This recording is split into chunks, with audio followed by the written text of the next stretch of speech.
Bismillahirrahmanirrahim. Assalamualaikum warahmatullahi wabarakatuh. Alhamdulillahilladzi bi ni'matihi tatimmus shalihat wassalatu wassalamu ala sayyidis sadat sayyidina wa maulana Muhammadin wa ala alihi wa sahbihi ajma'in amma ba'd. Qala Allah subhanahu wa ta'ala fil Qur'anil Karim, a'udzu billahi minasy syaithanir rajim. Bismillahirrahmanirrahim. قل هل يستوي الذين يعلمون والذين لا يعلمون إنما يتذكر أولو الألباب صدق الله مولانا العظيم. Hadirin dan hadirat para musyrif dan santri pesantren tahfiz Madinah Quran yang insya Allah kita semua selalu dalam rahmat dan maghfirah Allah subhanahu wa ta'ala. Alhamdulillah kita bersyukur kepada Allah atas berbagai nikmat yang Allah limpah curahkan pada kita, wabil khusus nikmat iman dan nikmat Islam. Mudah-mudahan dengan iman dan Islam, Allah bahagiakan dan selamatkan hidup kita, keluarga kita, anak-anak keturunan kita, dunia dan akhirat. Mudah-mudahan dengan iman dan Islam, kelak Allah subhanahu wa ta'ala anugerahkan pada kita husnul khatimah. Dan mudah-mudahan dengan iman dan Islam, kelak Allah subhanahu wa ta'ala pertemukan kita dengan kekasih hati kita, Nabi besar Muhammad sallallahu alaihi wasallam, meraih syafaat beliau, berkumpul bersama orang-orang yang saleh di dalam surganya Allah subhanahu wa ta'ala. Amin, amin, amin, ya Allah, ya Rabbal Alamin. Jamaah rahimakumullah, pada kesempatan ta'lim pagi hari ini kita akan membahas seputar fikih Ramadan. Dan ada beberapa pertanyaan dari sahabat-sahabat surga kita yang insya Allah akan kita bahas dalam ta'lim kita pagi hari ini. Jamaah rahimakumullah, yang pertama adalah bagaimana hukumnya menggunakan obat tetes mata di bulan suci Ramadan. Apakah penggunaan obat tetes mata ini membatalkan puasa atau tidak? Karena jamaah rahimakumullah, ada di antara sahabat surga kita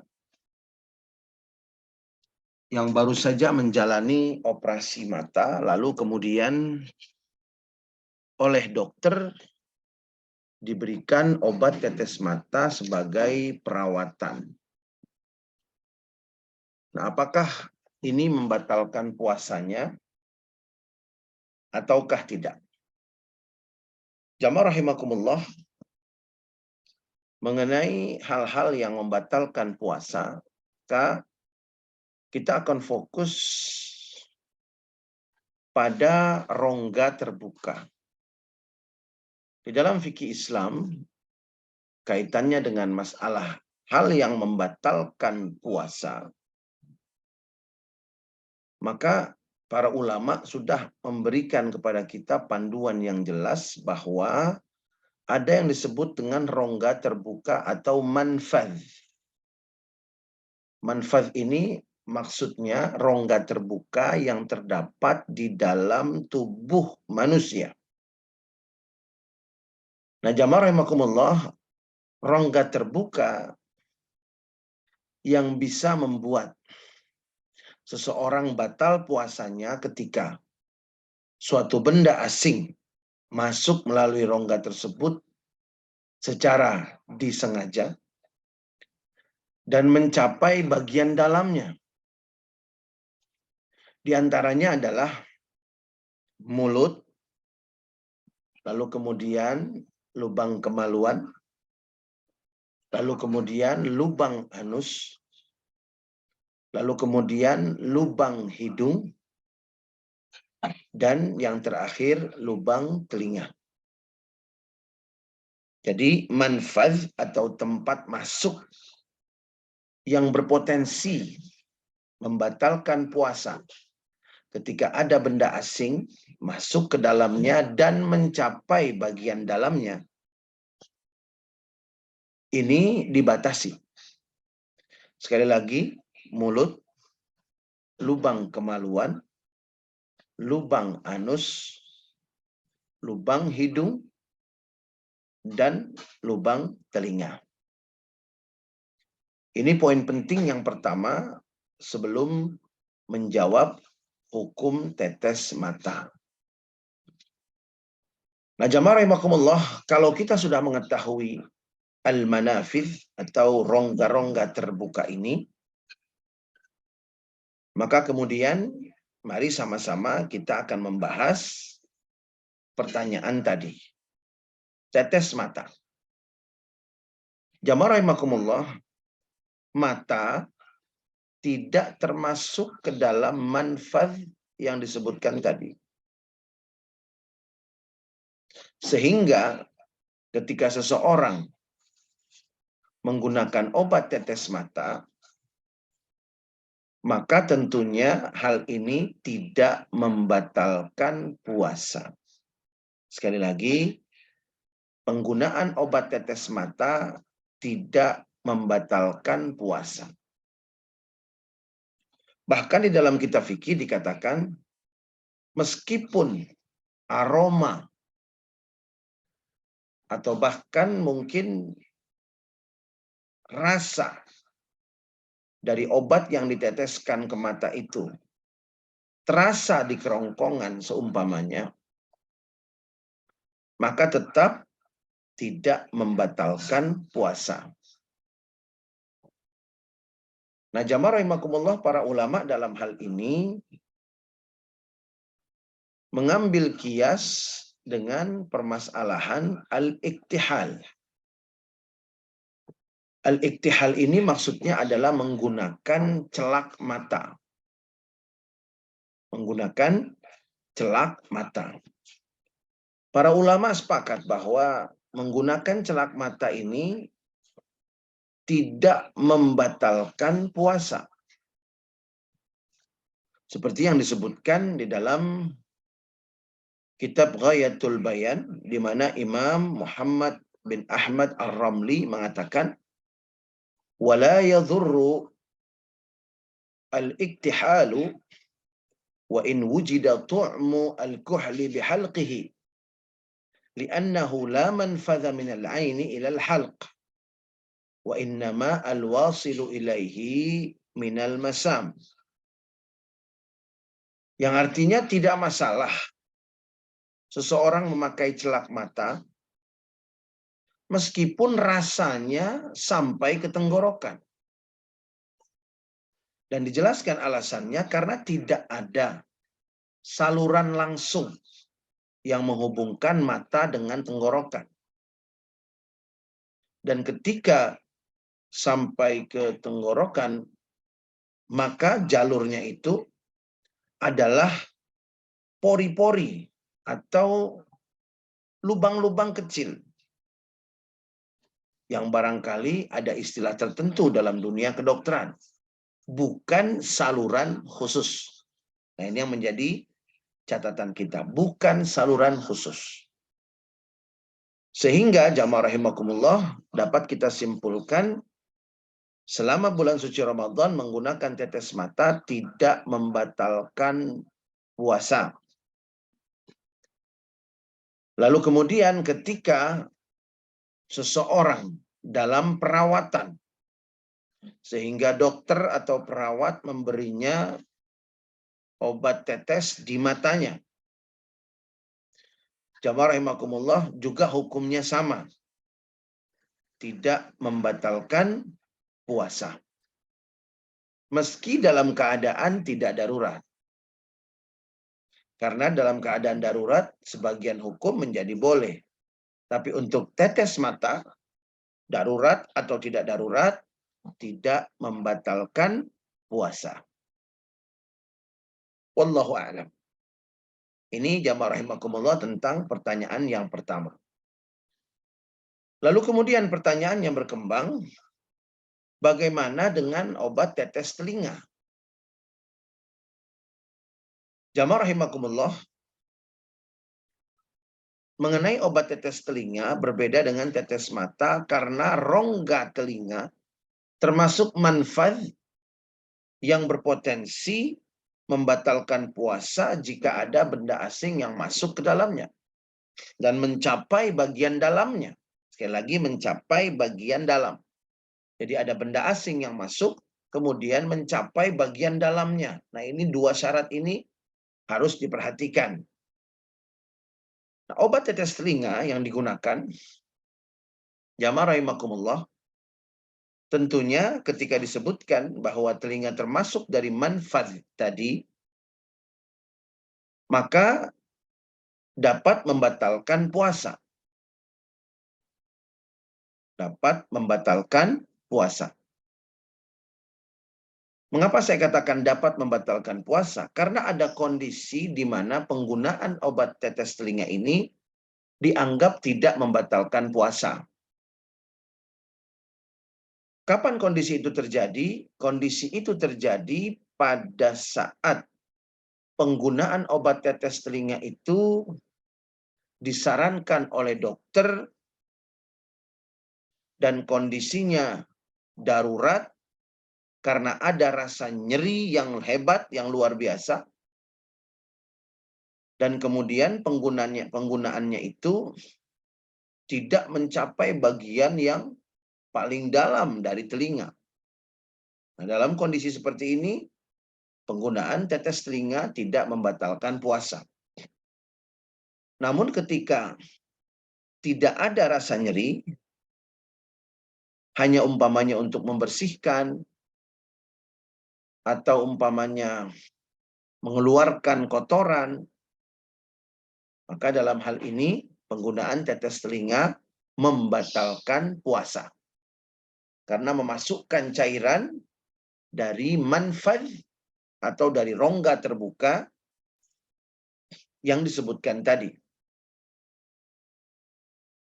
Yaitu mulut, lubang kemaluan, lubang anus, lubang hidung, dan kemudian lubang telinga. Nah, 5 manfaz ini yang perlu betul-betul diperhatikan ketika kita berpuasa. Nah, ini jamaah rahimakumullah mengenai tetes mata dan tetes telinga. Lalu selanjutnya jamaah rahimakumullah, apakah disuntik membatalkan puasa? Jamaah rahimakumullah, suntik dan infus ini merupakan hal yang mirip. Dan kemudian para ulama juga berbeda pendapat mengenai hal ini. Dan saya sangat sarankan mengenai hal ini, suntik dan infus, apakah membatalkan puasa, untuk tidak menjadikannya perpecahan. Meskipun ada yang mengatakan membatalkan, ada yang mengatakan tidak membatalkan, maka pendapat yang saya rekomendasikan. Sekali lagi, jamaah rahimakumullah, pendapat yang saya rekomendasikan adalah suntik tidak membatalkan puasa. Artinya suntik ini tentunya suntik yang langsung. Suntik yang langsung di bawah kulit atau otot atau pada pembuluh. Tidak membatalkan puasa. Ketika divaksin dalam keadaan puasa, berarti tetap berpuasa dan tidak batal. Kira-kira seperti itu.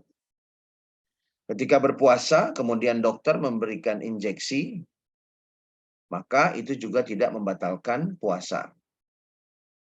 Karena memang tidak masuk melalui manfaz yang saya sebutkan tadi, ada 5. Nah, ini pendapat yang saya rekomendasikan. Dan kalau ada yang mengatakan suntik itu membatalkan puasa, tentunya pendapat ini pun harus kita hormati.